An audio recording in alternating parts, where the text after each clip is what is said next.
myriad of challenges, some of which include diminishing arable land and water scarcity. Now, in a bid to counter these challenges and more, some farmers are now transitioning to soilless farming. Yes, growing of crops without the use of soil. And that is where the hydroponics model comes in. At this demo farm in Zambezi area located in Kikuyu constituency, Kiambu County, these gutters are full of green vegetables enough to fill a quarter acre.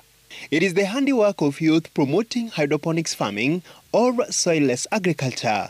So without why can we find a solution that every household or majority of the household can have their systems installed? A simple system, we use the local available resources to where we are, and you can do your own vegetables and even for commercial use. Traditionally, most of these crops are grown in cool and wet areas of the country. But these ambitious farmers are changing the narrative as they promote adoption of hydroponic farming systems in arid and semi-arid lands. We are in Asao regions, mostly Wajir, Turkana, Makueni, and we are doing hydroponics there, especially because of the climate. You know that conventional farming is really at Asao in Asao regions. So this has been embraced there. And we are really, even in terms of the climate, we are producing where food is consumed. The technology commonly allows for cultivation of crops in controlled environments. In essence, the system uses mineral solutions in a water solvent and air pumps to provide necessary nutrients and oxygen to the plants. The Kenyan land is becoming smaller day by day. So there's need to grow more food in a small piece of land. As you can see here, we are going vertical. These are PVC pipes. And these ones down here, they're just the same plastic crates. So we are able to grow crops in them. There are a number of medias that are really used in hydroponics. But for today, we are focusing on pumice, which is a volcanic rock, which is very readily available in the country. Hydroponic systems come in various shapes and sizes and have a number of advantages when compared to conventional methods of farming. We have various types of systems, like this system you're seeing here. It is good for vegetables. If you are talking of leafy vegetables, you're talking of spinach, kales, celery, all those leafy vegetables, they work best in this system. So what we do, we formulate our own nutrients. So when we are feeding these leafy vegetables, we do put the nutrients in the water and we feed. Number one, you see it saves a lot of space. It is using like 60 to 80% less water.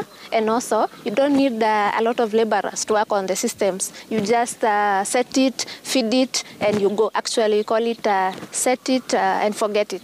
Kenya Climate Ventures, a firm promoting use of climate-smart solutions by providing targeted assistance, is pushing for the adoption of hydroponic systems to enhance food security. We needed to create an alternative livelihood, mostly in arid and semi-arid areas of this country, where most of the populations actually depend on livestock value chain. So that was the basis to create a more climate-resilient community. Over the period, hydroponics has increased its demand, and so there are a lot of smallholder farmers, there are a lot of indoor farmers, both in rural and peri-urbans, who are actually looking at hydroponics as one of the best solutions to be able to support them, because they do not have as much land to do the regular and the conventional farming. Despite the benefits, researchers in the country are pessimistic about the future of hydroponic solutions. Food security, remember. Tegemeo Institute's Dr. Timothy Njagi reckons a lot more needs to be done to expedite its uptake. If you look at the technology itself, it's an imported technology. So we are yet to come up with our own local solution. So if you're talking about the infrastructure as well as the cultures that you're using for hydroponics, I mean, most of that we are not making locally, but we're importing and using it locally. The key thing that we emphasize is that it's high tech. It's high tech, and when we think of our typical farmer, this is not something that you would argue that would be technology that you want to take to the typical farmers. Unfortunately, it's also high capital intensive. So that becomes another disadvantage in the sense that if the younger guys cannot access capital, then again they are cut off from this technology. Importantly, all over the world, most of the hydroponics, they grow high-value crops.